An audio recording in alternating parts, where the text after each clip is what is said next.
What's up, yo? It's your boy Winston Wolf. I'm back. I just want to do a quick video before I head to work. Yo, it's okay. You can't help but be exposed to the meme culture. By the way, the fan is on. I ain't shut it off. But you have no choice but to be exposed to meme culture, just because it's everywhere. I even saw this just terrible ad for that Top Gun Maverick, and they had like a little meme short ad with that stupid computer voice, that girl computer voice that all those lames on TikTok use. It's just so, I mean, it just permeates everything. You can't escape meme culture as much as you try, unless you're honest. But people using this Gangsters Paradise song by Coolio, it just shows how clueless this younger generation is and how they know absolutely nothing about hip hop. They don't know what's good. They don't know what's cool. It's evident by trap music how every song has the same beat. I mean, I used to love Chief Keef. When Chief Keef first came out, before everybody started doing the same thing, I thought it was great. Chief Keef, he was a middle school, or he was a teenager that got an eighth grader pregnant. He had autism. He shot at cops. He was on house arrest. How could you not love that? But now it's just terrible, and it's evident. Nobody's going to argue that this is not only the worst generation of people, but this is the worst generation of music. Period. No, nobody's gonna say, oh, today's music is better than the '90s or the early 2000s or the '80s. Nobody. No. Stop. Unless you want to expose and just confirm that you're an absolute idiot. But the whole point is, stop using "Gangsters Paradise" by Coolio for memes. Stop. It is a terrible song. It was never good. People that were into hip hop never acknowledged that song as being good. It was a commercial garbage song. Everybody at the time thought the video was hokey and corny. Go back and watch the video. First of all, the song was for a soundtrack called Dangerous Minds.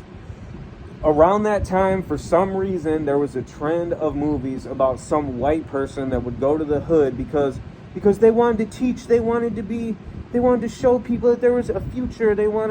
And then they would have a classroom full of just crazy sociopathic kids, and then somehow by the end of the movie, they would be their savior.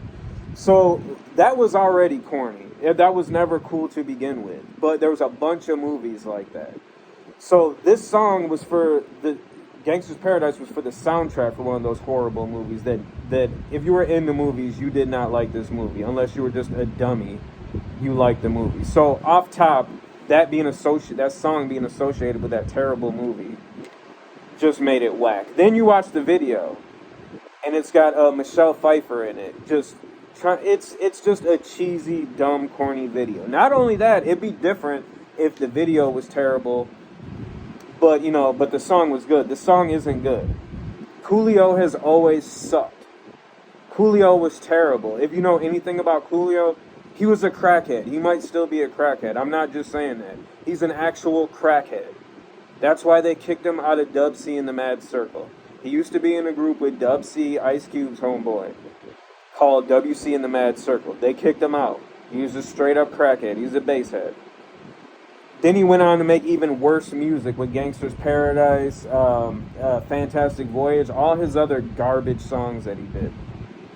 But the whole topper of this, the reason that people that like real hip-hop and like good music do not acknowledge Gangsters Paradise as a good song or like it at all, is at the time, if you go do your research, the MTV Music Awards, go back and watch the awards for when that song came out.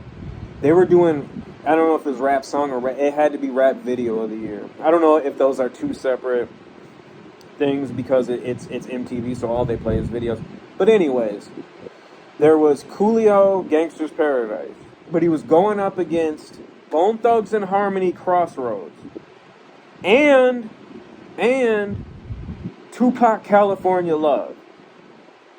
There was a couple other videos that were, nominated that were a lot better. I can't remember what they were. I think one of them was maybe Big Pop or something like that.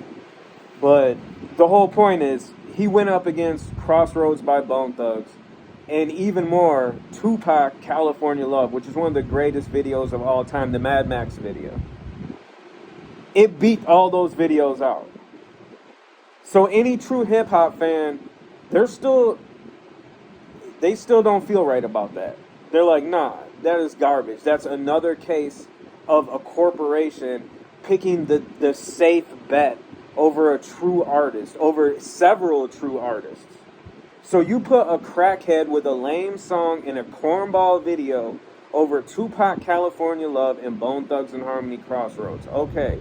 So anybody that gives that song any props, that thinks it's good, that's under the crazy assumption that like people at the time liked that song, no, it was commercial trash.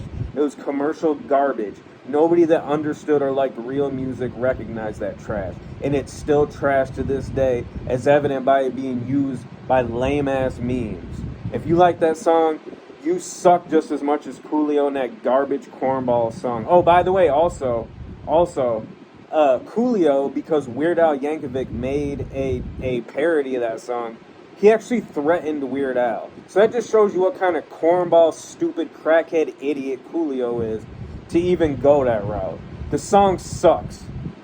The song sucks, and if you like it, you suck. Gangster Paradise is terrible.